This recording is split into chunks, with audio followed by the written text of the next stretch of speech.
Paz e graça, queridos irmãos, é um prazer muito grande estar com vocês. Aqui é o pastor Fernando Gale. Estamos começando mais um programa do Gale, o seu canal diário de segunda a sexta-feira de entrevistas com personalidades da fé cristã. E como sempre, a gente traz aqui assuntos bastante interessantes para a gente dialogar, debater, entrevistar. E o nosso convidado de hoje vai falar sobre um tema que já até foi abordado aqui, mas ele tem argumentos próprios. Ele é uma pessoa que é estudiosa no assunto, não é? E a gente vai ouvir sobre o seguinte tema: quando a gente morre, sai um fantasminha camarada da gente chamado alma, né? Isso dá uma briga no meio, né, religioso, porque tem grupos religiosos que dizem que quando você morre, tchau, você deixa de existir. Certo? E aí depois, na ressurreição, a pessoa é recriada do jeitinho que ela era, né? Em corpo glorificado e pronto, resolvido o problema. Mas a fé já estabelecida de acordo com as crenças cristãs, desde o começo do cristianismo, entende que quando o homem morre, sobrevive algo da morte dessa pessoa, algo imaterial que se chama alma e espírito, ou alma ou espírito, porque tem os dicótomos e os tricótomos, né? Eu ainda vou trazer um pessoalzinho que defende a dicotomia para debater com o pessoal que defende a tricotomia, tá? Bom, eu não sei se o pastor convidado hoje é dicótomo, é tricótomo, vou perguntar para ele já de cara isso, mas eu tenho a honra de trazer aqui ele que está voltando ao nosso programa, o pastor Rafael Rocha. Tudo bem? Seja bem-vindo. Graça e paz, pastor Fernando Gale, para mim é uma alegria muito grande, é uma honra mais uma vez participar do programa do Gale, sendo entrevistado por um dos teólogos brasileiros que eu considero um dos mais exímios pesquisadores da área da apologética. Então, para mim é uma maravilha muito grande poder estar com você aqui sendo entrevistado sobre um assunto que eu considero tão pertinente. Graça e paz a todos os internautas e uma boa noite a todos. Né? E estamos aqui para discorrer sobre o assunto. Ele é cheio de lisonjas, né? Tá certo, então. Mas é um prazer tê-lo aqui novamente. Deixa eu te perguntar uma coisa. O senhor é dicótomo ou tricótomo? Olha, eu sou tricótomo. Eu acredito que o homem, na sua composição antropológica, ele é espírito, alma e corpo. Qual que é a diferença? Embora, né, existe, na verdade, textos que fazem uma associação entre a alma e o espírito como realidades correlatas e como palavras sinônimas. Eu também sou consciente desse fato. Mas qual que é a diferença de alma e espírito para o senhor? Olha, a diferença entre alma e espírito, no meu pensamento, é que o espírito, ele não é só o fôlego de vida que o homem recebeu, mas ele é o lugar, aonde recebe a ministração, né, e a comunicação direta do Espírito de Deus. É o sensus inteligente, né, do homem, a faculdade inteligente do homem. A alma, que também é derivada e conhecida como sede da inteligência, da vontade e dos sentimentos. No entanto, a Bíblia chega a relatar a divisão entre a alma e o espírito. A Bíblia também fala, no que Paulo descreve lá em 1 Tessalonicenses 5, né, que Paulo, se o espírito ele já está pronto, conforme disse Jesus lá na questão do horto do Getsêmani, porque Paulo manda preparar, quando o homem se tornar irrepreensível, espírito, alma e corpo. Então, por quê? Como é que Jesus diz que o espírito está pronto? Em que aspecto o espírito pode estar pronto? Em que aspecto também Paulo descreve que o espírito, a alma e o corpo devem estar irrepreensíveis? Então, são essas questões que a gente precisa analisar de forma mais profunda. Então, mas, por exemplo, quando a pessoa morre, só para o pessoal entender, sai corpo e alma da pessoa? Não. Quando a pessoa morre, sai a alma da pessoa, tá? A alma, ela tem uma sobrevida em detrimento à morte do corpo. Existe um lugar intermediário onde a alma se encontra entre a morte e a ressurreição do corpo. A alma dos justos vão para um determinado lugar e a alma dos ímpios também vão para um determinado local, chamado de estado intermediário. Muito bem. É isso aí, entendeu? Isso que eu queria saber. Então, vamos lá. O professor Zenilton Brito esteve ontem no nosso programa, e aliás, hoje ele está lá no Arena Apologética, que eu já estou sabendo, né? E ele mandou fazer uma pergunta para o senhor. Pois Porque ele não. diz assim que não tem como ter vida após a morte se analisarmos João 14, de 1 a 3. Que lá Jesus fala assim. Eu vou até ler o texto aqui, na melhor tradução católica que eu conheço, que é a Bíblia da CNBB. Muito bem. Então, lá diz assim, João, o argumento que ele usa é esse aqui, ó. Se existe vida após a morte, tá? E essa vida após a morte é uma alma imortal, que não morre, ele diz assim, ao ler João 14, Jesus fala assim, ó, não se perturbe o vosso coração, credes em Deus, crede também em mim. Na casa de meu pai há muitas moradas. Se não fosse assim, eu vos teria dito, porque vou preparar-vos um lugar. E depois que eu tiver ido preparar-vos um lugar, voltarei e vos levarei comigo, a fim de que onde eu estiver, vós também estejais. E para onde eu vou, sabeis o caminho. Então, o argumento é o seguinte: aqui Jesus está falando que ele morreria, claro, né? Iria para o céu, preparar um lugar, tá?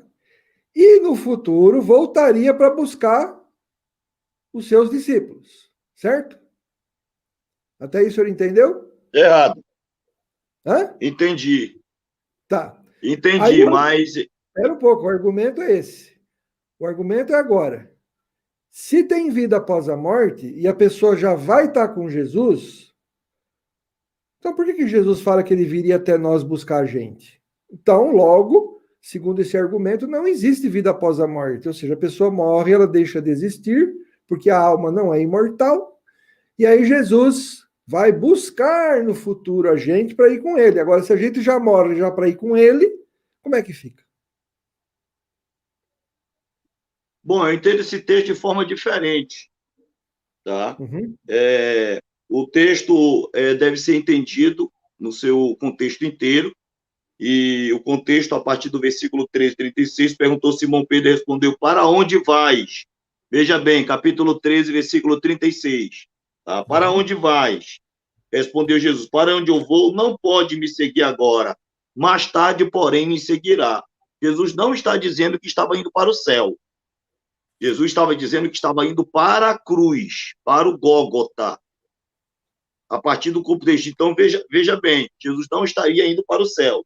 Replicou o Senhor, por que não posso seguir-te agora? Por ti darei a minha própria vida. Respondeu Jesus, darei a vida por mim, em verdade te digo que jamais cantará o galo, sem que me negue 3 vezes. Jesus estava dizendo que estaria indo para o Calvário, para a cruz. Aí vamos entrar o texto. Não se turbe o vosso coração, credes em Deus, credes também em mim. Na casa de meu pai há muitas moradas. Ponto. Primeiro, Jesus está afirmando que na casa do pai dele há muitas moradas. Muitas moradas.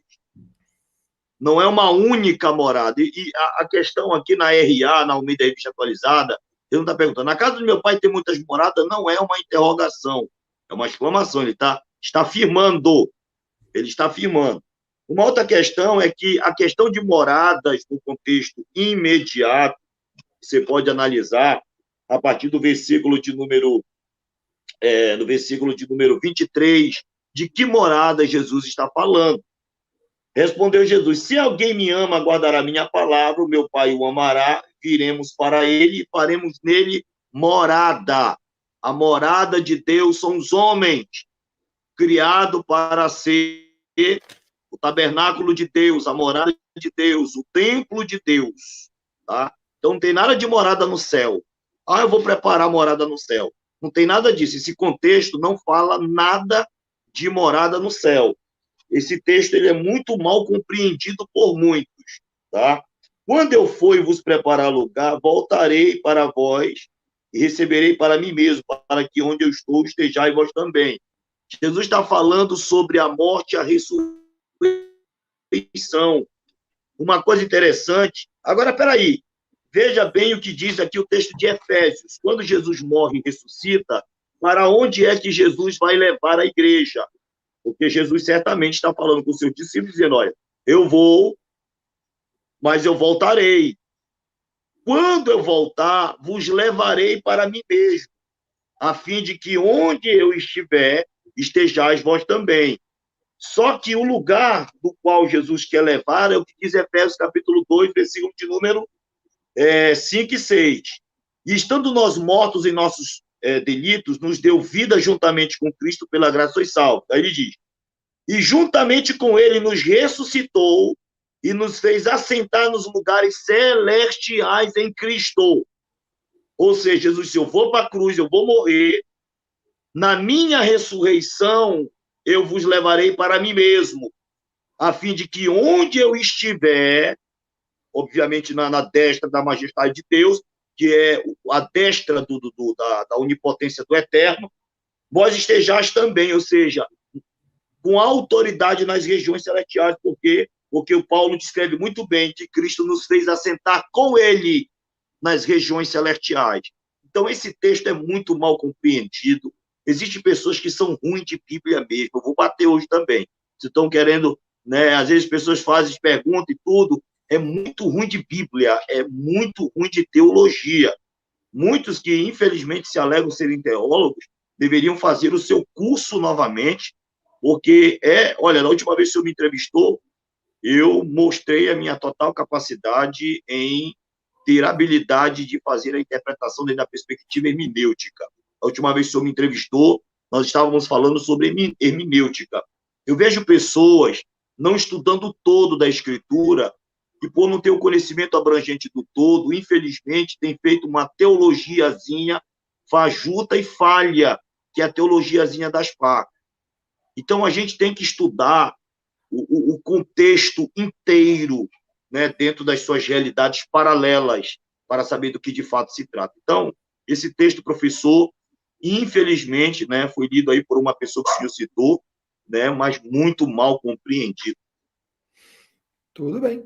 Então tá aí, essa é a resposta do pastor Rafael Rocha para o professor Azenilton. Então, amanhã, se ele quiser fazer algum comentário aí, tá bom? Muito bem. Agora é o seguinte, eu vou começar a fazer de conta que eu sou testemunha de Jeová agora, hein? Tudo bem. Entendeu? Quero mandar um abraço aqui para o meu querido amigo Adriano Cruz, né, que já participa aqui com a gente. Quero dizer que eu sempre oro por esse moço, tá certo? E não liga não, Adriano, estão espalhando na internet que o Adriano é homossexual. E a pessoa que faz isso, né, é uma pessoa que não tem Deus no coração. O Adriano é casado, muito bem casado, né? Não é gay coisa nenhuma, certo? Então, quero lamentar o fato de pessoas agredirem e ofenderem a honra dos outros, né? Continua sendo esse macho que você é, Adriano, tá bom? Adriano Cruz, você é sempre bem-vindo aqui para participar das entrevistas, tá bom? Mas vou dar uma de Adriano Cruz agora aqui, hein, certo? Vou dar uma de testemunha de Jeová aqui. Ah, professor Rafael Rocha, pastor Rafael Rocha, agora eu quero ver você sair dessa, hein? Olha só, hein? Quem surgiu com essa mentira de que tem vida após a morte é o diabo, porque ele falou assim no Éden, ó, vocês não morrerão. Ou seja, Deus falou que eles morreriam, mas o diabo falou assim, não, vocês não vão morrer, porque vocês vão ser como Deus. Então, o diabo estava falando da vida após a morte. Foi ele que inventou a doutrina da vida após a morte. E agora, hein? Sai dessa! Bom, é complicado. O próprio Deus admite, em Gênesis 3:22, que se o homem tivesse acesso ao fruto da árvore da vida, se o corpo do homem fosse alimentado com o fruto da árvore da vida, ele viveria eternamente. E a palavra hebraica, né, Vahai Leolam, dá ideia clara da imortalidade. Oh. É complicado. Como O é que próprio Deus chama? disse assim, Como é que é o Gênesis nome da 3:22. criança, hein? Como é que é o nome da criança? Varai Olam? Vahai Leolam. Vahai Varai Leolam. Olam. Que legal. E viva eternamente, é a palavra hebraica, tá? E disse o Eterno, né? Vaiomer Adonai Elohim. Então disse o Senhor nosso Deus: eis que o homem se tornou como um de nós, conhecedor do bem e do mal, assim que não estenda a mão e tome da árvore da vida, coma e vive eternamente. Vahai Leolam, viva eternamente. Ou seja, o próprio Deus admite o fato de que se o corpo do homem tivesse acesso ao alimento da árvore da vida, ao dar, a alma já é imortal, porque a alma tem uma sobrevida após a morte do corpo. Quem não tem imortalidade é o corpo, que precisa se alimentar do fruto da árvore da vida, para que, tendo a imortalidade, possa dar sustentáculo à imortalidade da alma. Então, isso aqui é bombástico.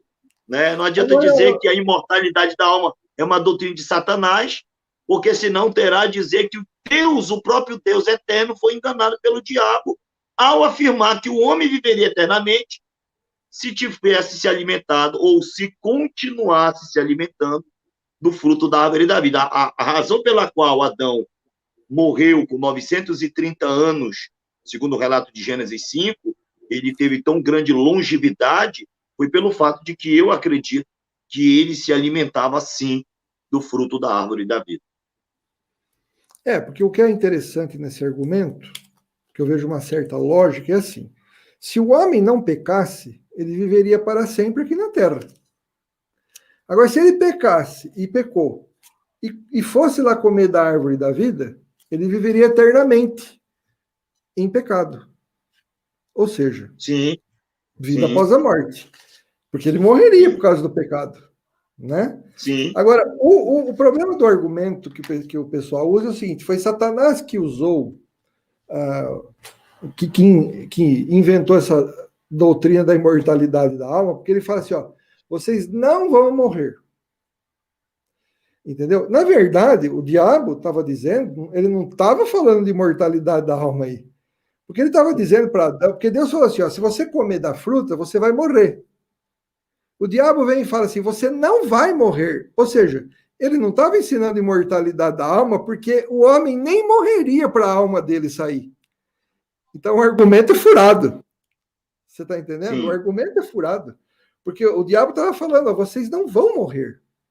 Né? Ou seja, Deus fala que eles iriam morrer, ou seja, Deus estava falando de morrer na carne. E o diabo fala, vocês não vão morrer. Ou seja, vocês não vão morrer na carne, vocês vão comer da fruta e vão ser como Deus.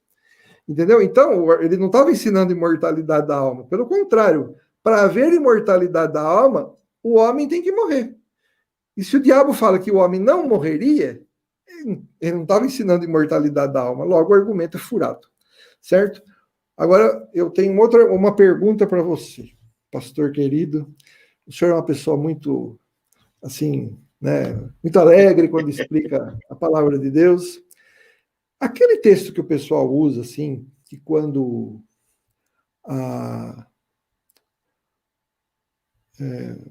Abraão, Isaac, a esposa de a Raquel estava morrendo, acho que é Gênesis 35, 17. Enquanto 35, a sua 18. alma, 35, 18. Enquanto a sua alma saía, fala sério, aí não está falando de vida após a morte, aí não. Porque aí alma não significa vida. Será que a alma estava saindo aos pouquinhos, assim? Ó? Ó, ela está morrendo e eu estou saindo. Será que é isso? Ou é a vida que ela estava perdendo aos poucos? Não é uma forçação de barra a gente achar que esse texto está falando de vida após a morte ou imortalidade da alma? Olha, é complicado porque quando a gente vai para o próprio texto hebraico, é uma coisa absurda, tá? A gente tem que fazer uma teologia, começando o processo de investigação a partir dos dados que um determinado estudioso possa ter do texto original. Então, a gente percebe que existe uma palavra, betset, né, que é a palavra hebraica para ao sair, a alma, né? De fato, a alma saiu do corpo, tá? Saiu do corpo. O léxico de William Karen Taylor disse que ir para fora. Ir para fora. Então, a pessoa tem que estudar esse texto de Gênesis 35, 18, se utilizando de léxicos de respeito. Sair-lhe a alma é ir para fora. Ou seja, não tem como negar que, de fato, a alma saiu, né? Naftar, a palavra que se encontra o substantivo comum singular construto do hebraico. Então, de fato, a alma de Raquel saiu no momento em que estava indo a óbito. E o que é colocado em parêntese, como se fosse uma explicação do tradutor, de se sair a alma porque morreu. E se porque morreu, entre parênteses, na atualizada, na verdade, esse porquê morreu também se encontra no texto hebraico. Tá? E deu-lhe o nome de Benoni, mas ele nasceu. Agora, o mais interessante texto, um dos mais interessantes textos, professor Fernando Galli, veja bem, é o texto de primeiro livro do Rei de Israel, 17:21. Peraí que você já lê isso aí. Eu tenho que fazer uma pergunta, Sim. porque no texto de Gênesis 35, 18, olha só o que fala. Estando a sua alma, ou assim que a sua alma saiu, como o senhor falou, Sim. já agonizante, se ela estava agonizante, como é que a alma dela saiu? Ela deu-lhe o nome de Benoni, ou seja, ela estava viva. Como é que a alma dela saiu se ela deu o nome do filho de Benoni? Bom, a tanatologia explica experiências pós-mortes. Pessoas que tiveram a oportunidade, nesse processo de transição, de ter suas almas saindo do corpo e voltando nesse processo, né, de pós-morte. Para você ver que a alma sai do corpo, a pessoa descreve aonde esteve, a ponto de chegar a observar o seu próprio corpo. A alma fora do corpo, observando o seu próprio corpo. Então, a tanatologia estuda isso com muita propriedade, que é possível nessas experiências. Aqui eu estou falando de observação e de experimento sério, feito por pessoas especialistas nessa área, de pessoas que relataram esse processo de transição, né, da alma saindo do corpo e voltando para a mesma, a ponto de observar, eu vi o meu corpo, eu vi quando pessoas se aproximam, a pessoa dá descrições como se de fato estivesse acordado, vendo tudo aquilo. Aí quando volta relatando aquilo, as pessoas ficam, né? Como é que pode uma pessoa ter relatado determinadas situações e quando a gente percebeu que naquele dado momento ela teve uma parada cardiovascular e durante 5 minutos, ou poucos segundos, né? Poucos segundos esteve morta essa pessoa. A pessoa morreu por poucos segundos ou por poucos minutos, a pessoa esteve morta e no momento que ela estava, né, nitidamente morta, estava descrevendo o que estava acontecendo. Então, infelizmente, quem acredita na doutrina do sono da alma não consegue fazer um estudo sério, número 1, se utilizando a escritura como verdade soberana de Deus para todo homem, e número 2, nem respeita a ciência moderna, que procura estudar esses fenômenos e criou o mecanismo da tanatologia para fazer a investigação desse processo. Eu nunca vi essa sua explicação. Eu sei que o fenômeno Congelou a imagem aí, pastor Fernando Gás. descongelou agora? Agora eu tô lhe ouvindo. Agora tá tudo ok, tá tudo ok. Então, veja bem, eu nunca vi eu nunca vi um evangélico usar a sua teoria, porque essa teoria ela tem mais a ver com o espiritismo, segundo alguns. Por exemplo, o Heraldo Eidan está falando assim, ó, mais parece uma aula de um espírita, porque, mas enfim, o senhor deu essa sua explicação e vocês nos comentários aqui, se vocês discordar, vocês descem o reio nele. E aí ele vai explicar melhor, porque o tema não é esse, não é a tanatologia. Né? Thanatos no grego é morte, né? É isso, né? Então, meu amigo Heraldo Eidan, né? Heraldo Eidan, me explica aí o texto, amigo, de 1 Reis 17, 21, e eu vou citar o texto para você. Eu quero ver você me explicar esse texto. Tá? Você escreve aí no chat aí para o pastor Fernando Galho. E isso aqui foi o profeta Elias, primeiro livro dos Reis de Israel, capítulo 17, versículo 21. Era o profeta Elias tentando ressuscitar o filho da viúva de Sarepta, tá? Ele se impondo e clamando a Deus para que esse rapaz pudesse voltar à vida. Olha o que diz o texto. E estendendo-se 3 vezes sobre o menino, clamou ao Senhor e disse: Ó Senhor meu Deus, rogo-te que faças a alma deste menino tornar a entrar nele. Aqui ficou uma pérola no hebraico que eu vou ter que comentar, porque senão o Heraldo, né, Eidan vai dizer que eu sou espírita. Mas não é vida, tá? Aqui? Não é alma no sentido vida, não. A palavra... Não. A palavra, a alma desse menino aqui, a palavra Nefesh Hailed. Nefesh Hailed. A alma é um substantivo comum singular construto, tá? Então, é uma palavra que tem uma raiz semelhante a Nefesh, né? Que está lá em Gênesis 12, 27, na construção antropológica do homem.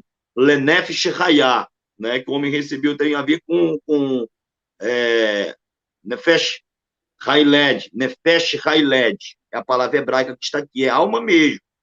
É alma, não é espírito, não. Tá? Você pode consultar o léxico aí. Então, uma coisa interessante é que, quando a gente vai analisar esse texto aqui, olha que diz o léxico de Strong, o léxico de Brown Driving Briggs, o léxico de William Holiday, disse o seguinte: retornar, voltar de um lado para o outro, novamente, de volta. De volta, quer dizer, saiu e volta. Então, amigo, pegar as palavras hebraicas e consultar os léxicos de respeito, os léxicos de peso, para você saber se de fato isso aí tem alguma coisa a ver com o espírito. Peraí, se o homem ele é uma composição una dentro dessa perspectiva antropológica, se o homem ele é alma no seu todo, porque quem defende essa questão tem uma visão holística do Antigo Testamento, que diz que o homem na composição dele ele é alma, quando ele é uma alma ele é corpo, né? Ele é o todo. Não há dissociação e nem divisão entre alma e corpo. O homem é o todo. Morre o corpo, morre o homem todo. A alma fica no estado de sono, inconsciente, não vai nem para o céu, nem para o inferno, não fica em lugar intermediário nenhum. A alma fica no estado inconsciente, hibernando até a ressurreição final e definitiva do corpo, para ter o seu corpo transformado em glória, ou o corpo glorificado para estar com Cristo, ou ter outro tipo de corpo, que também será humano, que será lançado, e deverá ser um corpo espiritual, que será lançado no lago de fogo e enxofre. Então, veja bem, de fato, o texto de rogo-te que faça a alma deste menino tornar a entrar, outras traduções, a entrar outra vez. A entrar outra vez. Então, não tem como... E aí, meu amigo Heraldo Eidan, você ainda continua crendo que o Antigo Testamento não fala claramente sobre a saída de uma alma para o corpo? Eu tenho muitos textos, né, para refutar qualquer testemunha de Jeová que acredita na imortalidade, na sono da alma, né? Qualquer adventista do sétimo dia, eu estou apto a debater com qualquer um. Pode ser o melhor do Brasil, eu vou para cima. Pode ser qualquer um. Tcharam, Eu usei, tcharam. eu tenho um texto no Novo Testamento. Eu vi minha filha, por favor, ligue do seu telefone para o obreiro domingo, diga que eu estou numa live aqui, quem está me ligando. Tá? Um auxiliar da igreja está ligando, ele ligou numa hora assim um pouco esquisita. Então, veja bem, qualquer um. Eu vi uma entrevista sua com o pastor Elias Soares. E o pastor Elias Soares disse que a bomba e a criptonita dos mortalistas é Mateus 10, 28. Mateus 10, 28. Eu não acho. Tem um outro texto que está gravado, eu ouvi da boca de um dos maiores defensores da doutrina da mortalidade da alma e do aniquilacionismo, ele admitir, para nós, esse é um dos textos mais complexos e difíceis de ser refutado por nós, adventistas. Eu vi, está gravado. Eu estou ficando curioso aqui. Fala o mistério. Saiu a voz. Eu já estou ficando curioso aqui. Eu acho que eu vou ter que sair e entrar de novo. Fiquei sem... Eu estou te ouvindo. Fiquei sem ouvir a sua voz. Oi. Vamos aguardar. Eu estou curioso, gente. Qual é esse texto? Porque, para mim, Mateus 10, 28 é fulminante. Né? Vamos lá. Vamos ver o que está acontecendo aqui. Voltou. Voltou. Então, vamos lá. Então, eu joguei o texto, ele balançou. Eu disse, não balança, amigo. Não balança que o negócio...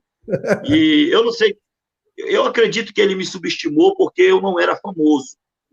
Né? Ele participou do programa Vejam Só, programa de TV nacional, e eu, infelizmente, ainda não tive esse privilégio, mas ele me subestimou.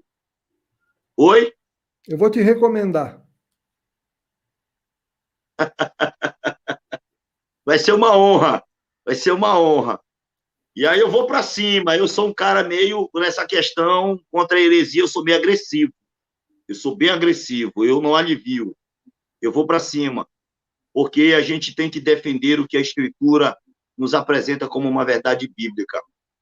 Então, uma outra questão aí, para elucidar melhor a questão dentro da antropologia do homem... Não, mas qual é o texto bíblico? Qual é o texto bíblico? Oi?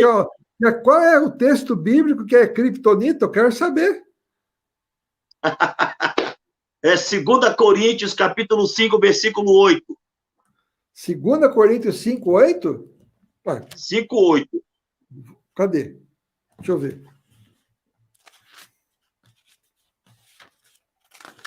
Vamos lá, vamos ler, né? 2 Coríntios 5, versículo 8. Não é possível? Será? Olha só. Estamos, porém, cheios de confiança e preferimos deixar de morar no corpo para ir morar junto do Senhor. Aqui é a Bíblia Católica que fala assim. Hein? Aqui é a tradução católica que fala assim, ó. Por isso maravilhosa também... tradução. Gostou da tradução? Essa aqui é a Bíblia da CNBB. É uma Bíblia dos bispos. Nossa, mas é uma Bíblia fantástica. E fala assim, ó, de novo, estamos, porém, cheios de confiança e preferimos deixar de morar no corpo para ir morar junto do Senhor.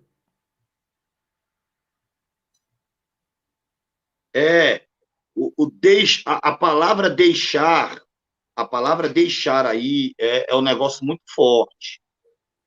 É muito forte. É a preposição ek no grego. É deixar o interior do corpo. Ele admitiu para mim, eu posso citar, eu não quero me complicar, né? Eu não sei se ofendendo ele, pode citar, claro. Não é ofendendo.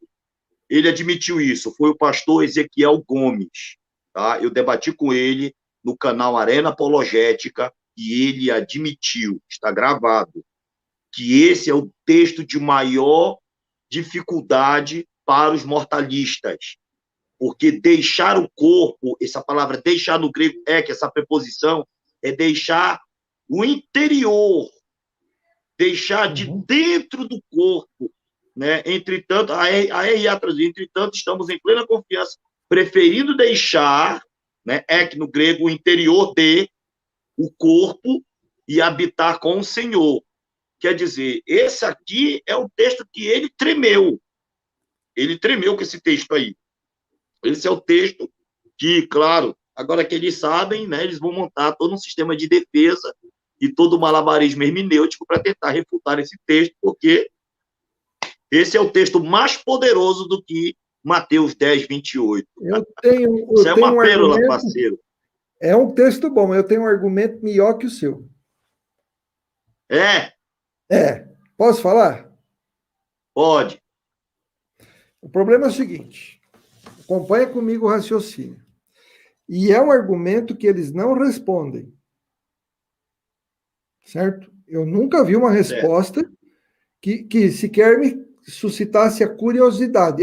Vamos ver se tem razão. Não dá. Porque é o seguinte, olha só, o argumento é assim, ó. Jesus, ele se fez homem, como a gente, não fez? Sim. Ele é perfeitamente homem. Então, quando Jesus se faz homem, ocorre uma união hipostática. União hipostática. Isso. Certo. E quando que ocorre essa união hipostática? O verbo se fez carne na encarnação. Não tem um outro lugar, uma outra época em que essa união hipostática ocorra. É na encarnação. Porque o verbo se fez carne e habitou entre nós. Então, ele se fez homem, né, sem deixar de ser Deus. União hipostática. E isso, pelo menos os adventistas creem, igual a gente. Agora, olha só. Se quando eu morro, não tem uma alma e nada sobrevive à morte do meu corpo, então Cristo, que é homem como eu, também não tem nada que sobrevive à morte dele como homem, né, em sua humanidade. Você entendeu? Até aí? Então, veja bem, eu estou dizendo, e até aí os adventistas também acreditam. Ou seja, se eu não tenho uma alma que vive a morte, que sobrevive à morte do meu corpo, Jesus aqui na Terra, quando morreu, não tem também uma alma que sobrevive à morte do corpo, porque ele é homem como eu, na Constituição. Agora, veja bem, se Cristo não tem nada que sobreviva à morte do corpo, então, Cristo como homem deixou de existir. O que acontece com a união hipostática? Vai para as cucuia. E aí, quando Jesus é ressuscitado, faz de novo a união hipostática. Agora, olha a doideira disso. Você imagina se nesses 3 dias alguém orasse a Deus em nome de Jesus. Nesses 3 dias, Jesus não ia ser mediador. Por quê? Porque ele é o nosso único mediador, Jesus Cristo, homem. Nesses 3 dias, Jesus, como homem, não poderia ter deixado de existir. Algo teria que ter sobrevivido à morte do corpo dele, para dar continuidade à união hipostática. Porque aí continua a união hipostática entre o Deus, Filho, né, o Jesus como Deus, né, e algo da sua natureza humana que sobrevive à morte do corpo. Então, esse argumento, adventista nenhum refuta, responde, entendeu? O pastor Sérgio Monteiro, que até está se convalescendo, né, desejo as melhoras do pastor Sérgio Monteiro, de uma cirurgia, fiquei sabendo, espero que Deus te recupere prontamente, pastor Sérgio Monteiro. Mas prometeu resposta, não tem resposta para isso.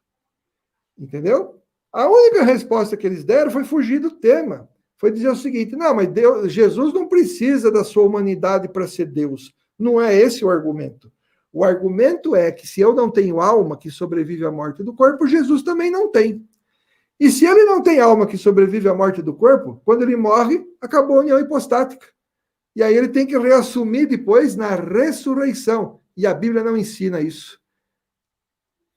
Então, acabou. Para corroborar toda essa exposição feita pelo nobre pastor, eu quero que eles me expliquem o seguinte: se os seios da terra, citado em Mateus 12:40, é o mesmo sepulcro cavado na rocha, feito por José de Arimateia, segundo Mateus 27:60. É a Como é que é o mesma negócio? coisa? O seio da terra.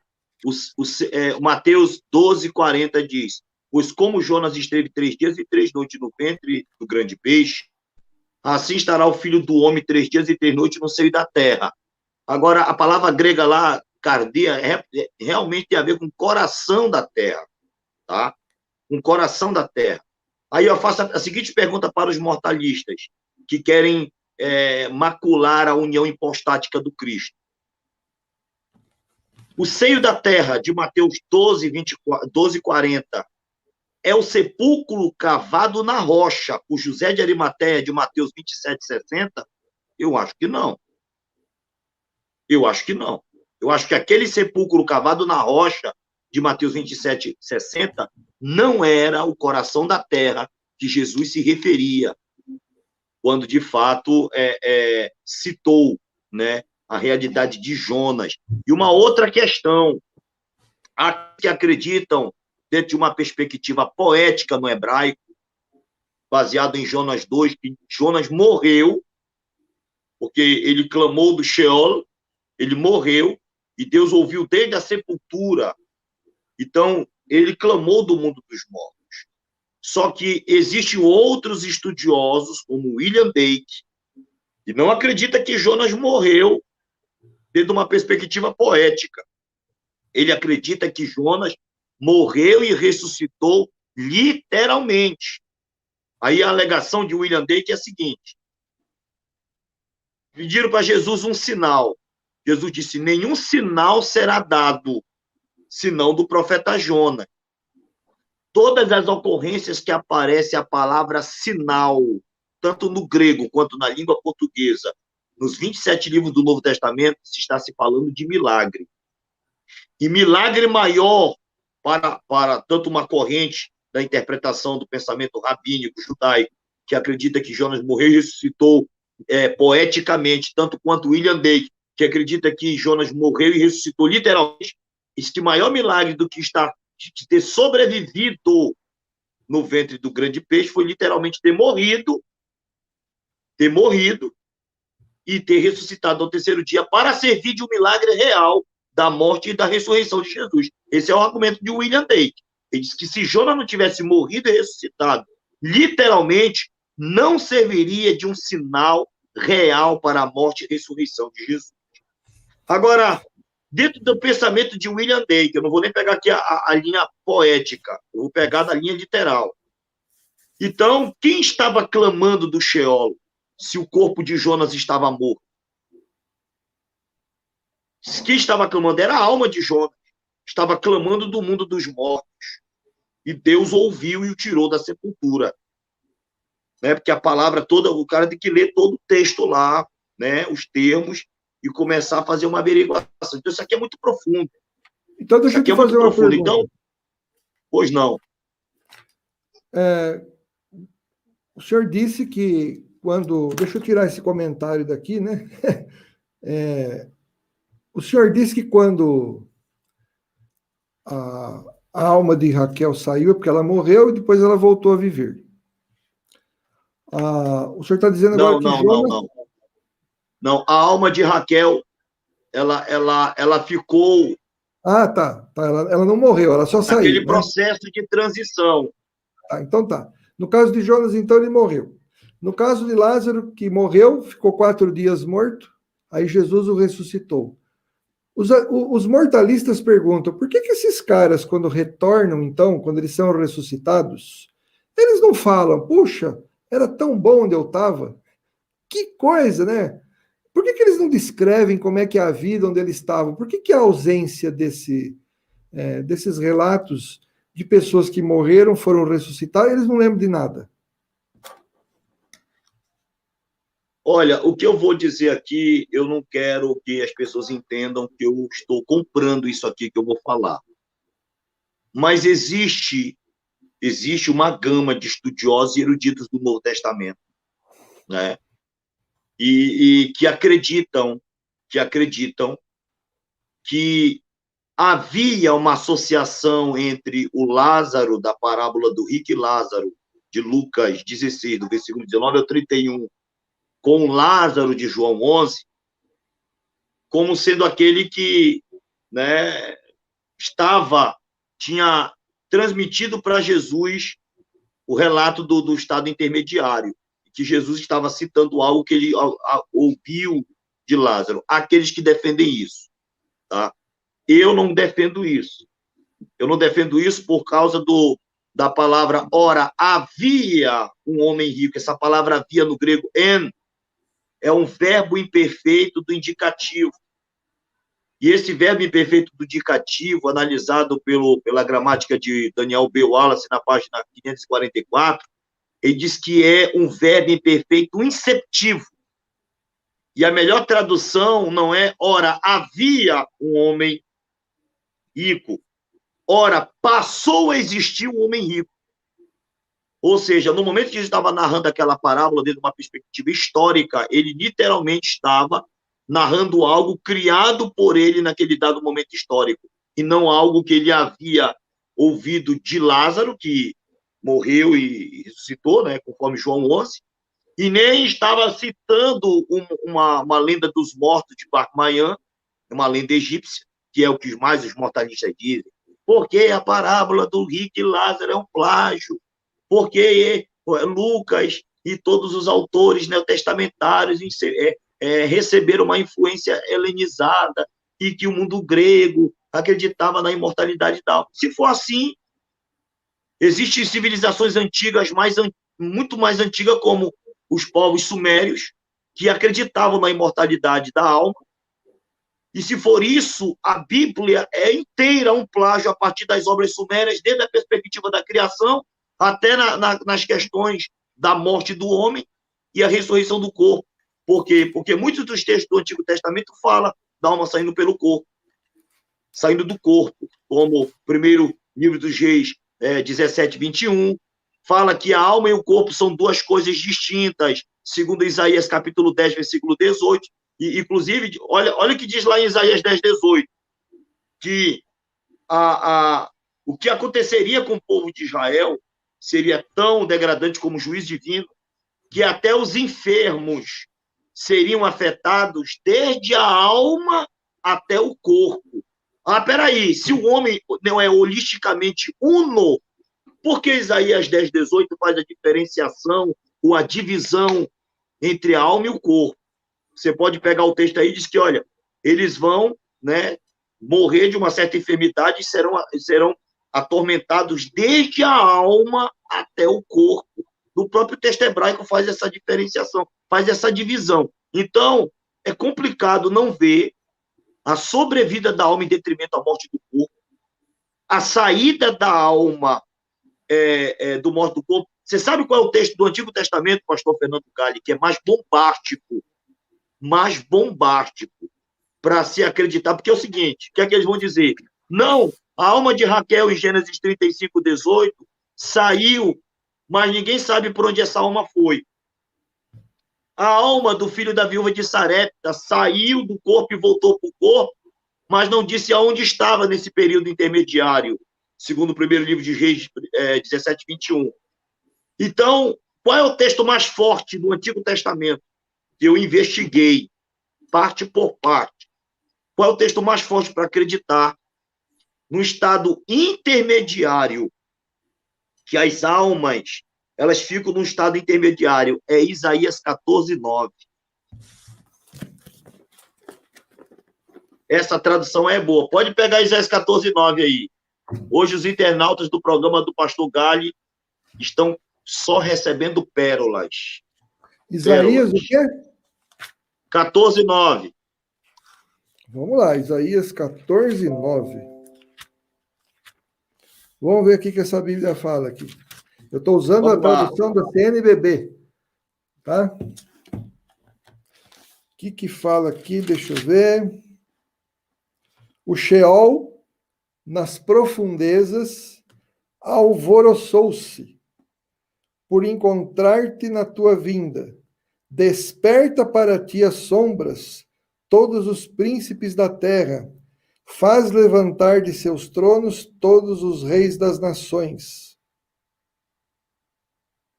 Bom, eu tenho aqui, pastor Fernando Galli, uma outra tradução, é a mesma. Veja bem como é que está essa tradução aqui, olha aqui, ó. Pastor Fernando Galli, dê uma olhada aqui para a tela. Edição pastoral, né?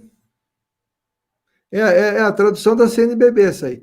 Mas qual é essa aí? Qual que é? É a Bíblia da CNBB mesmo?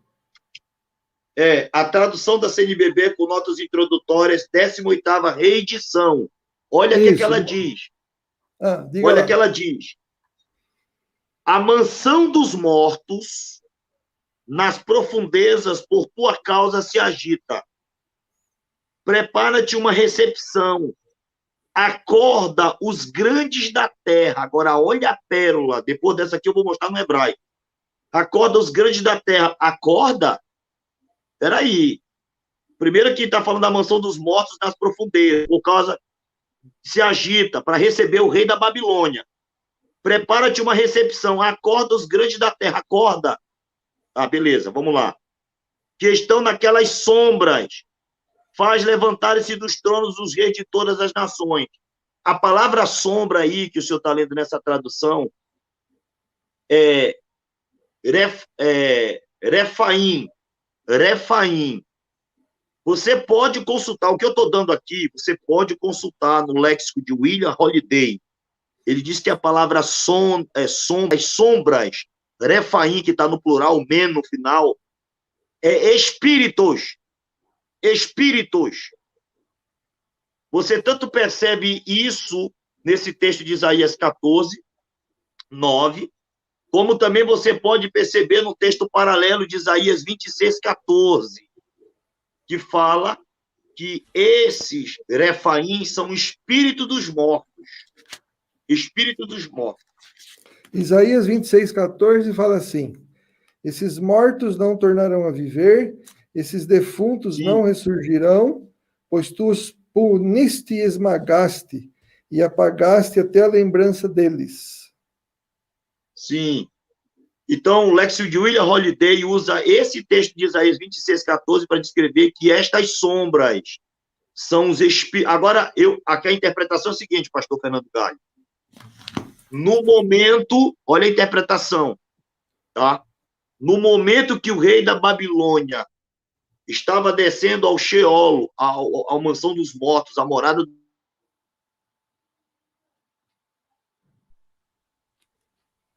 Voltou? Oi, tá. Voltou agora. No momento que... No momento que o rei da Babilônia estava descendo à mansão dos mortos, os espíritos dos príncipes conquistados e mortos pelo rei da Babilônia se despertaram para recebê-lo quando ele estava entrando no Sheol. E outra, veja o versículo 10, olha a última porrada.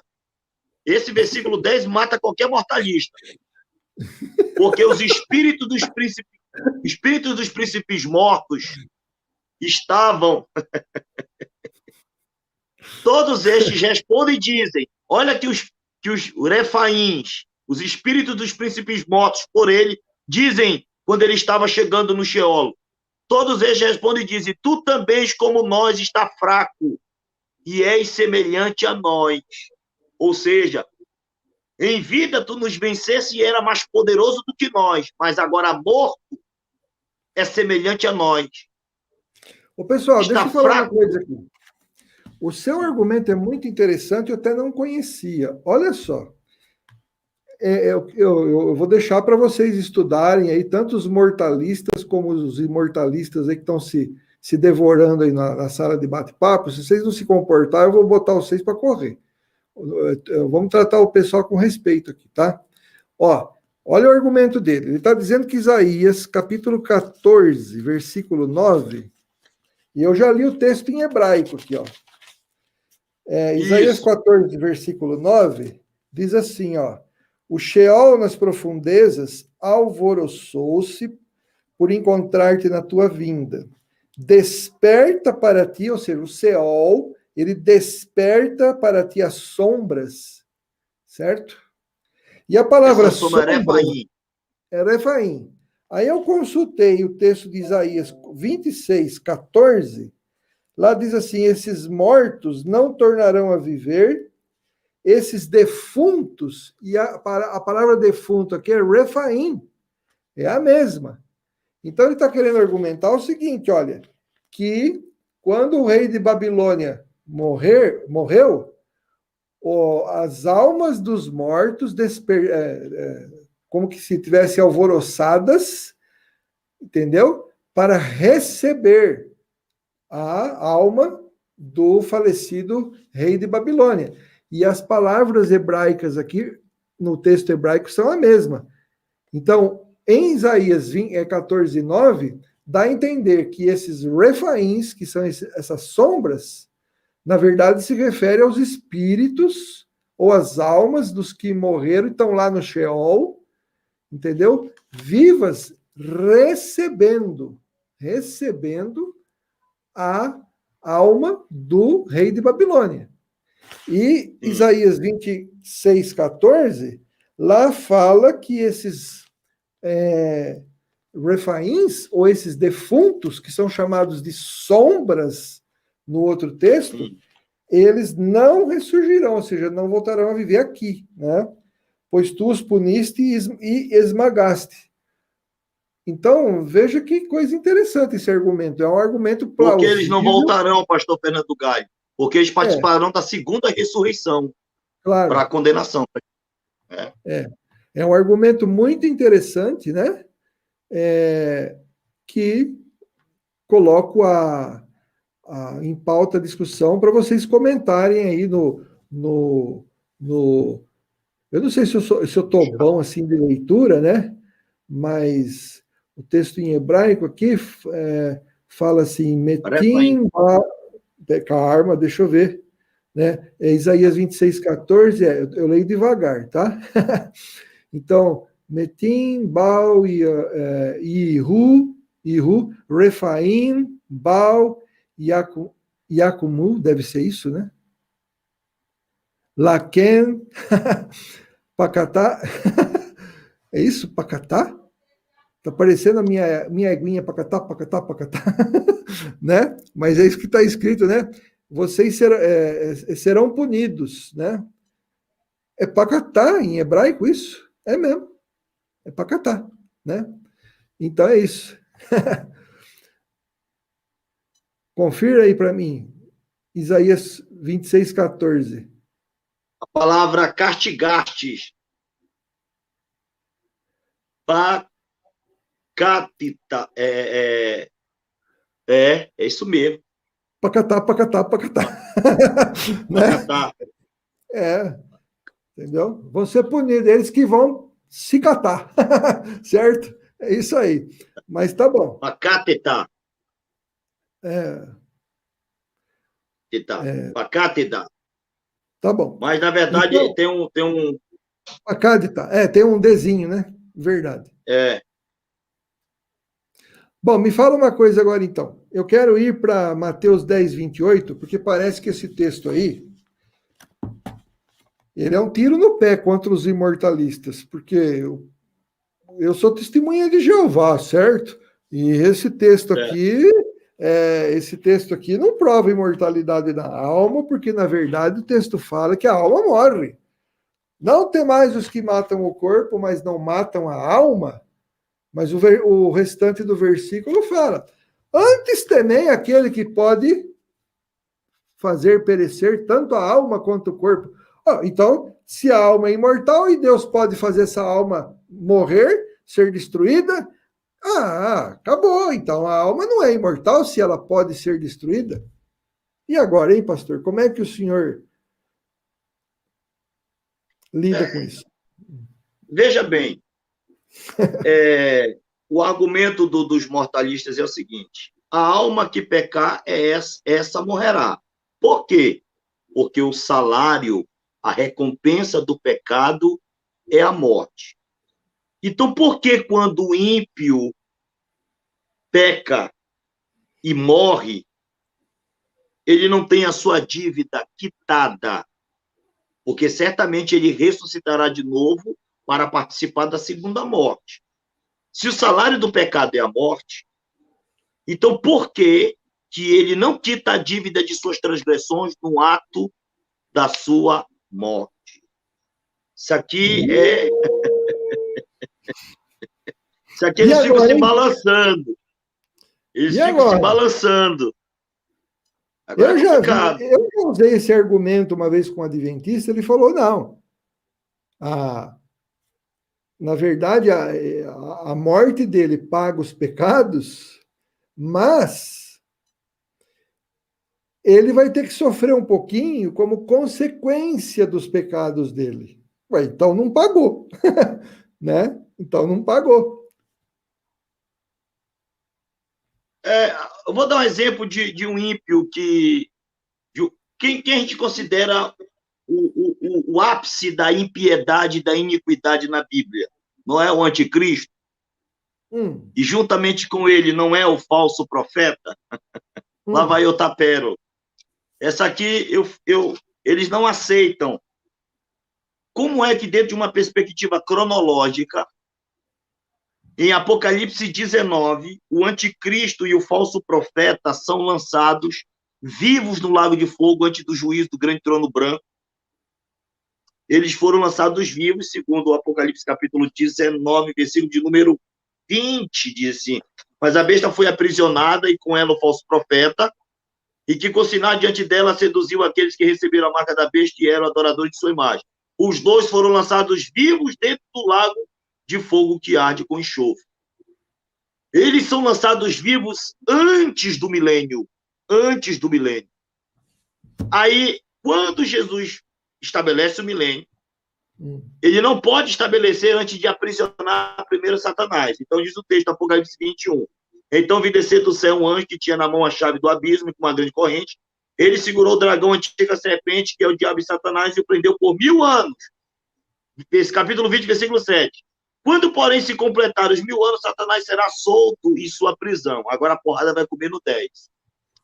No 10 diz assim: o diabo, sedutor deles, foi lançado para dentro do lago de fogo e enxofre, onde já se encontram não só a besta. Opa, se eles se encontram, eles não foram aniquilados, não. Eles não foram pulverizados. O que foi que aconteceu? Se eles não foram aniquilados, para onde que foi que eles... É complicado. Onde já se encontraram não só a besta, como também o falso profeta, e serão atormentados. Não é aniquilados, é atormentados. Não confunda aniquilados com atormentados. De dia e de noite, pelos séculos dos séculos. Fala de continuidade linear e temporal. Agora, deixa eu falar uma pergunta coisa. Que eu faço para os mortalistas. Tá, pergunta aí. Sim. Não, então, mas deixa eu comentar só uma coisinha importante, que é o seguinte. Sim. O texto que fala a alma que peca, o texto que fala que o salário do pecado é a morte, gente, Romanos 6 é tão claro. A morte que o texto está falando aqui, em primeiro lugar, aquele que morreu foi absolvido do seu pecado. Certo? Ou seja, de que morte que o contexto está falando? Essa que é a questão, porque o texto não está falando dessa morte física que nós passamos e nem da morte eterna. O texto é muito claro aqui, olha. Deixa eu só fazer um comentário aqui para os mortalistas que estão aqui na sala, porque aí depois vocês tentam me refutar. Olha só, Romanos 6. Que diremos então? Permaneceremos no pecado para que a graça aumente? De modo algum. Nós que já morremos para o pecado, como ainda viveremos nele? Aí depois no versículo 3. Acaso ignorais que todos nós, batizados no Cristo Jesus, é na sua morte que fomos batizados? Pelo batismo fomos sepultados juntamente com ele na morte. Ou seja, aqueles que morreram no sentido de morrer para o pecado e morrerem, porque Cristo morreu no nosso lugar, então é como se nós tivéssemos morrido com ele. É dessa morte que o texto está falando. Ou seja, quando a gente se converte, a gente morre para o pecado. Cristo, a morte sacrificial de Cristo nos beneficia, então a gente morre com ele, por assim dizer. E ainda o versículo diante diz que nós fomos também ressuscitados com ele. Então veja, esse texto aqui não está falando da morte física. Quando o texto fala que aquele que morreu está justificado do pecado, é aquele que morreu para o pecado, porque Cristo morreu no lugar dessa pessoa.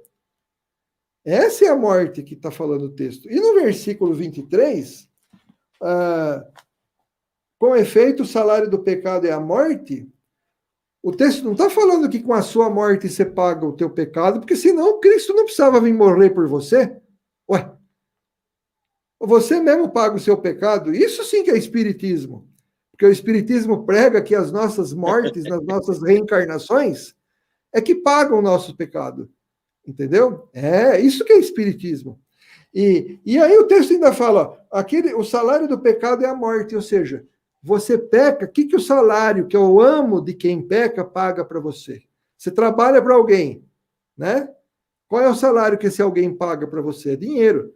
Agora, quem serve ao pecado, qual é o salário do pecado? Então, quem peca, o que o pecado te paga? Ele te paga a morte.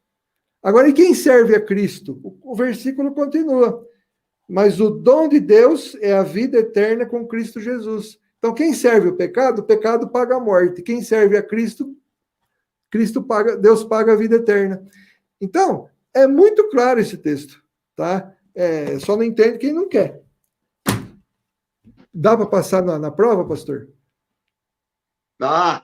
Olha, uma outra questão interessante é que Deus disse, no dia em que dela comerdes, né, de todas as árvores comerás livremente, mas da árvore do conhecimento do bem e do mal, dela não comerás.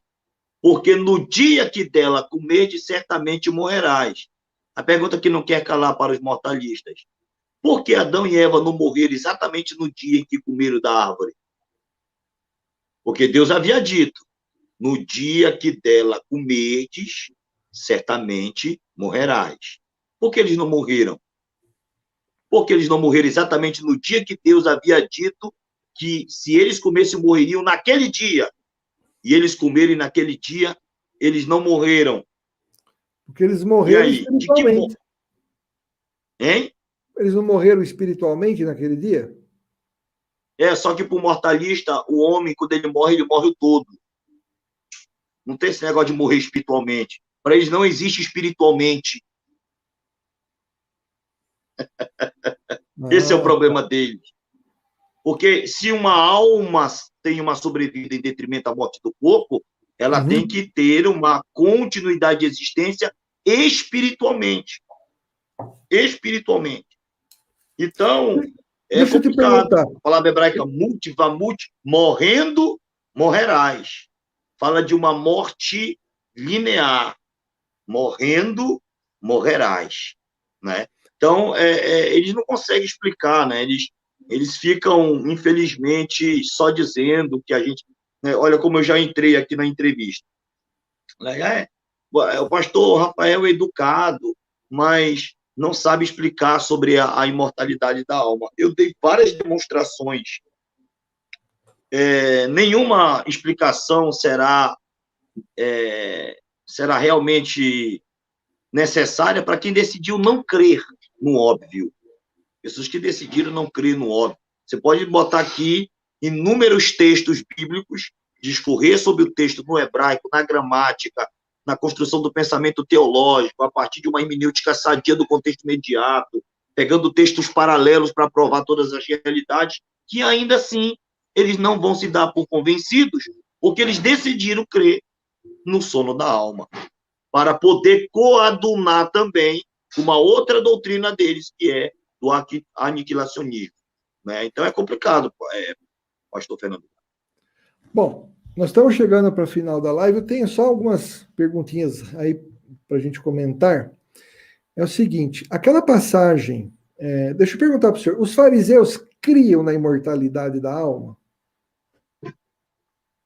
Os fariseus, existem duas coisas que a gente precisa desconstruir, que é o que os mortalistas alegam quando a gente usa uma obra como a de Flávio Josefo, tá? Que vai fazer uma citação da declaração de Eleazar, um dos 4 irmãos de Judas Macabeu, que estava se preparando para o martírio, porque não estava aceitando o que estava sendo imposto por Etíoco, e eles estavam clamando, a confissão foi a seguinte, que o martírio os levaria para a imortalidade. Então, eu tenho aqui o relato, aí eles vão dizer o seguinte, não, você não pode cometer a falácia do apelo à autoridade. Só que existe uma outra falácia oposta à falácia do apelo da autoridade, que é a falácia do apelo à descredibilização da fonte para descredibilizar o argumento do debatedor opositor. Então, às vezes, eles, para quebrar o teu argumento, ele quebra a autoridade da obra que você está usando. Isso precisa ser confrontado. E assim como você não pode, você está fazendo apelo à autoridade. Primeiro que Flávio Josefo não era fariseu. Flávio Josefo, na verdade, aí vão contestar a biografia de Flávio Josefo para dizer que, de fato, ele não era um judeu que acreditava, que foi, e se acreditou na imortalidade da alma, foi porque foi contaminado pelo helenismo dos seus dias, e que Eleazar, quando fez aquele discurso, havia sido também contaminado pela helenização de seus dias. Então, meu amigo, esse debate ele vai ficar nisso.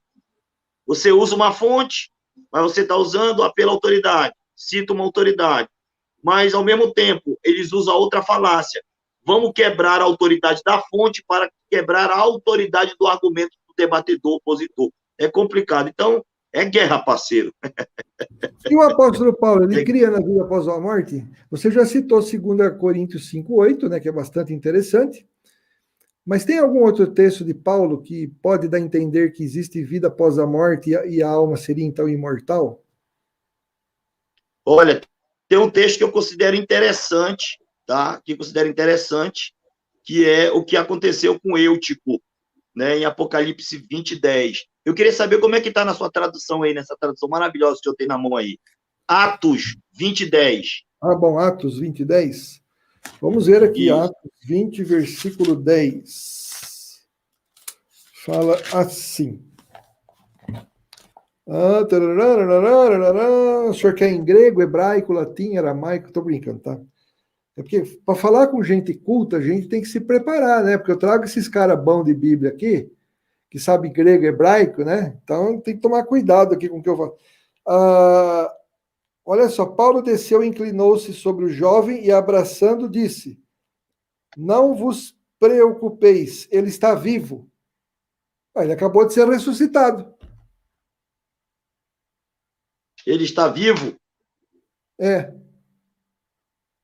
Só que existe uma palavra para a alma, psirrê, sobre essa questão da vida. A tradução melhor seria: descendo, porém, Paulo inclinou sobre ele, abraçando, disse: não vos perturbeis, que a psirrê, a alma, que foi traduzido como vida aí, mas a psirrê é alma, nele está.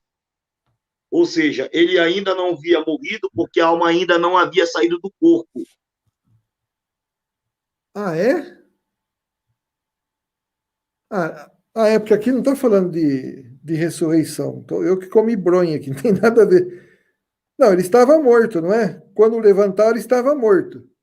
Aí Paulo chega e fala assim, ele está vivo. Quer dizer, eles achavam que ele estava morto, é isso? Só que a questão, não perturbeis, que a vida nele está. Ou seja, a alma, essa palavra vida, eu achei muito mal traduzida. É psirrê mesmo. Alma, vida, pessoa, coração, ego. Pode ser traduzido, porque senão você vai pegar o ego nele está. Psique pode ser, inclusive, em alguns textos traduzido como ego, como coração, como pessoa. A pessoa nele está. Qual seria a melhor tradução para psique nesse texto? Seria a alma, que foi traduzido como vida. Ou seja, a equivalência da vida de um corpo só é uma realidade enquanto a alma nele estiver. Então, a palavra grega, aí, o senhor que é um especialista na língua grega, o senhor vai ver que a construção vai dizer que a vida nele está. Ou seja, não vos perturbeis, que a alma nele está. Se a alma nele está, a vida nele está. Por isso que traduziram vida. Porque a palavra grega psique aí dá essa possibilidade. Enquanto a alma estiver no corpo... no grego está escrito assim, regar psique auton en auto estim. Quer dizer, literalmente traduzido, né? Pois a alma dele nele está. Exatamente isso, né? Regar psique auton en auto estim. Exatamente. Está assim no grego. Deixa eu mostrar aqui para o pessoal, né? Para matar a cobra e mostrar o pau, né? Como diz o outro, né? Espera lá. Deixa eu ver se dá para mostrar. Dá para mostrar aqui. Eu vou colocar para o pessoal ver aqui. Tá? Para não ficar muito atrás aí do homem, porque o homem está falando hebraico, grego aqui, eu estou me sentindo nada aqui perto dele, né? Deixa eu dar uma, né, mostrada, que eu também sei um pouco. Isso, né? Seu mestre, seu mestre. Deixa eu ver aqui. Espera um pouquinho, só que eu vou mostrar para vocês aqui, pessoal. Eu vou abrir, compartilhar a tela aqui. A gente já está terminando, mas eu faço questão de mostrar isso para você, né? Deixa eu ver aqui. Tá aqui, ó. Ó. Tá aqui, ó. Opa! Olha lá, ó. A frase começa aqui, ó.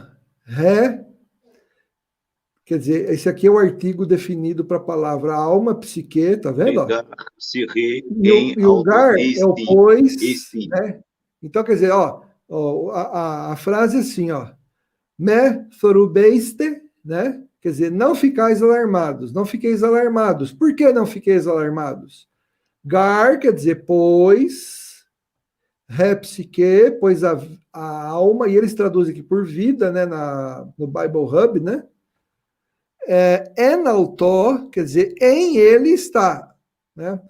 Aí fica a questão, pastor, essa alma aqui, ela significa vida ou ela significa uma parte imaterial do homem, né?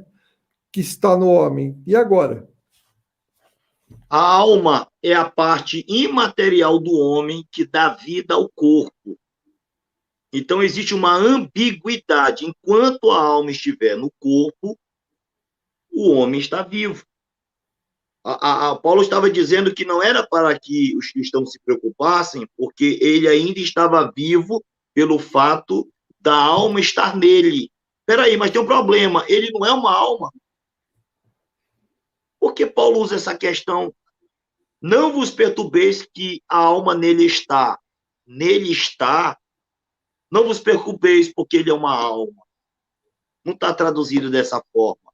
Está nele, está. Uma então, última pergunta, porque senão nós vamos delongar. Lá em Apocalipse 6, 9 a 11, lá fala das almas dos que foram mortos pelo testemunho, por dar testemunho de Jesus. Aquelas almas ali não são o sangue que clama, como lá o de Abel que clamava, né? O sangue de Abel clama, né? E a Bíblia fala que a alma é o sangue, e lá em Apocalipse 6, 9 a 11, diz que essas almas estão clamando, e como esse altar era muito pequenininho, não caberia todas as almas, também não caberia todo o sangue derramado desse pessoal que morre, né? Porque era pequenininho mesmo, né? Mas a questão é, essas almas que clamam, que parecem estar conversando, e Deus manda responder para elas, fiquem calmos, né? Aguardem, e aí dão vestes para eles se vestirem, né? E aí, como é que faz? Esse texto fala da vida após a morte ou não fala? Fala sim de vida após a morte, não só Apocalipse 6, 9, como Apocalipse 24. fala sobre vida após a morte, sim. O Apocalipse 24 diz assim: vi também tronos e neste assentaram aqueles dos quais foi dada a autoridade de julgar. Ponto. Aqui encerra uma visão. A visão continua. Vi ainda as almas dos decapitados por causa do testemunho de Jesus. Vi as almas dos decapitados. É forte. E agora? Bem como por causa da palavra de Deus, tantos quantos não adoraram a besta. Então, meu amigo, quem se levantar contra isso aqui é demônio, espíritos enganadores. Calma. Ó, É espíritos enganadores. Eu pergunto para os caras assim, então tá, essas almas que estão lá debaixo do altar e tal, o que João viu, na verdade? Porque se aquelas almas são sangue, quer dizer então que João, na visão, ele viu um sangue, o sangue das almas, o sangue das pessoas no altar clamando, ou ele viu espíritos mesmo clamando? Ou ele viu o que eu chamo de espírito, porque eu sou dicótomo, tá? Então, ninguém é perfeito, tá? Então, ou seja, na visão de João, o que foi que ele viu? Ele viu sangue falando assim: até quando, Senhor, abster-te-ás de vingar o nosso sangue? Faz sentido João ter visto sangue querendo vingança do próprio sangue? Sangue tem sangue agora? Será que ele viu? Eles devem usar o argumento do sangue só porque lá em Gênesis 4 fala que o sangue de Abel clamava. Não, mas é ridículo. O que tu fizeste do teu irmão Caim? Não, isso é ridículo, sabe por quê? É ridículo a modo de dizer, né? O argumento é ridículo, porque é um argumento errado, errôneo, já que, no caso ali de Deus ver o sangue, claro, o sangue clama, é um jeito simbólico de falar. Agora, no caso ali, João viu essas almas clamando. E ainda que você fala assim, né, ele viu o sangue clamando, mas pera lá. No caso de Abel, o sangue, o texto não fala o que o sangue de Abel estava falando.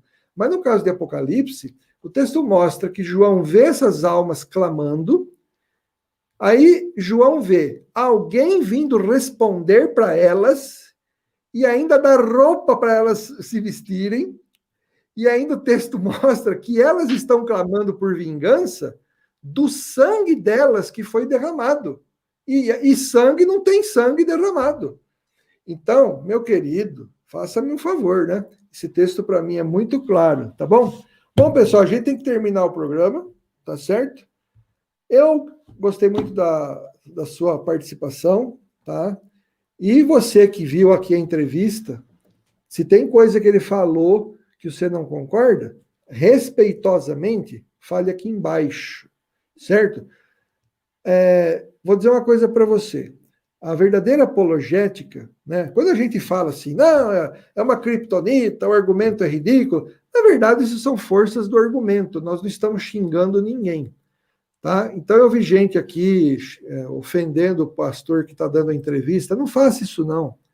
Se você acha que teu irmão está errado, ore por ele. Tá? Ore por teu irmão, ore para a pessoa que está errada, em vez de você ofender a pessoa. A verdadeira apologética tem que ser praticada, e eu sempre vou ler esse texto aqui de vez em quando. Ó, quando você acha que alguém está errado, 2 Timóteo, capítulo 2. Eu vou ler esse texto porque tinha gente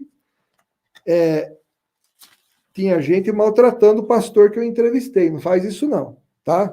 Olha o que o texto fala aqui. Se você acha que a pessoa está errada, ó, 2 Timóteo 2, 24 a 26. Tem muita gente xingando na internet, falando palavrão, né, pastor? Esses dias atrás, uma pessoa entrou na nossa sala lá, xingou a mãe do outro de jumento. Essas coisas não devem ser faladas, né? Por quê? O que a Bíblia fala? E mesmo quando falarem para a gente, não é para pagar mal com o mal. Olha o que o texto fala em 2 Timóteo 2, 24. Ora, não convém que o servo do Senhor viva discutindo, mas que seja manso para com todos, pronto para ensinar, paciente, com brandura ele deve instruir os opositores e assim por diante, a fim de que essas pessoas se convertam. Então, você acha que o pastor está errado? Trata ele com respeito, argumenta. É assim que cristãos verdadeiros defendem a verdade em que eles acreditam, tá certo? E o apóstolo Paulo, pessoal, não se arrependeu de ter escrito isso, pode ter certeza, porque tem gente aí na internet andando ensinando abobrinha, falando que o apóstolo Paulo já se arrependeu de ter escrito certas coisas que ele tinha escrito em 1 Coríntios. É coisa de gente que não sabe interpretar a Bíblia e não tem o que fazer. Entendeu? Então é assim, pessoal. Faça apologética com respeito às pessoas, tá bom? Pastor Rafael, o senhor é sempre bem-vindo aqui. Foi um prazer estar com o senhor. Palavrinhas finais para o senhor se despedir da gente, por favor. Bom, eu gostaria que você, internauta, se inscrevesse lá no nosso canal, nos dá uma forcinha. Canal Opa! pequeno, tá? Qual que é o Está canal do precisando de senhor? seu apoio. É Pr. Rafael Rocha e Teologia, né? É um PR. canal que a gente Pr. Rafael Rocha e Teologia. E teologia? E Teologia, Ah, tá. Eteologia, né? tá? Eteologia, né? E Teologia, é. Certo, eu vou estar Estamos lá, escrevendo aqui, você pessoal. Isso. Aí você se inscreve, né, compartilhe, deixe seu like, clica no sininho das notificações, nos dá um apoio aí para dar um crescimento no nosso canal, nos ajude e ore conosco, que eu sou pastor de uma igreja aqui na cidade de Bragança, no estado do Pará. Preciso muito de orações para dar continuidade nessa comunidade de fé, nesse rebanho do Deus vivo. E também estar aqui com os meus amigos, né? Poder sempre estar compartilhando essas questões. Para mim é uma honra poder ser entrevistado por um professor da autarquia do pastor Fernando Galli, né? E muito obrigado, amigo. Muito obrigado. Que Deus abençoe você, sua esposa, sua família. E é uma alegria poder estar com você nessa noite aqui, em nome de Jesus. Então você se inscreva no canal do pastor PR Rafael Rocha e Teologia, tá? Por favor, se inscreve no canal dele lá e se ele tiver errado no que ele fala, desce o porrete, né? Com respeito, tá? Tô brincando. Tá bom, pastor? Deus abençoe sua vida. E a gente, amanhã nós vamos ter uma aula. Amanhã acho que não vai ter entrevista, nós vamos ter uma aula no nosso canal. Na sexta-feira tá tudo certo, quase para ter um entrevistado, e a gente não confirmou ainda, né? A gente talvez vai mudar um pouco a programação. Estamos pensando em fazer entrevistas de segunda, quarta e sexta, tá? E aulas de teologia na terça e na quinta, que o pessoal está cobrando aula. Ô, pastor, volta da aula, não sei o quê. Então, estamos pensando no programa do Gale fazermos assim, tá? Na segunda-feira, o pastor adventista, Patrick, o pastor Patrick, vai estar aqui. Depois, na quarta-feira que vem, direto do Japão, um católico especialista em marxismo ideológico, né? Um marxismo cultural. Ele foi de uma seita, esse católico, o pastor Rafael Rocha, do reverendo Moon, e ele se converteu à fé católica, mas o cara é fera em marxismo cultural. E eu não vou perder uma aula dessa, porque o cara manja do assunto, entendeu? Inclusive, ele é um aluno do Olavo de Carvalho, né, que é o cara que desce a lenha no marxismo cultural. Verdade. E eu não vou perder só. Não, mas é católico, não pode trazer. Eu vou trazer aqui quem eu quiser, cara. E se você não está contente, você vai para outro canal. Entendeu? Porque aqui entra no meu canal quem eu quero. Tá certo? Você não manda na minha vida. Você não está contente, você vai catar coquinho, certo? Entendeu? Que eu vou trazer até satanista aqui no meu canal para dar entrevista.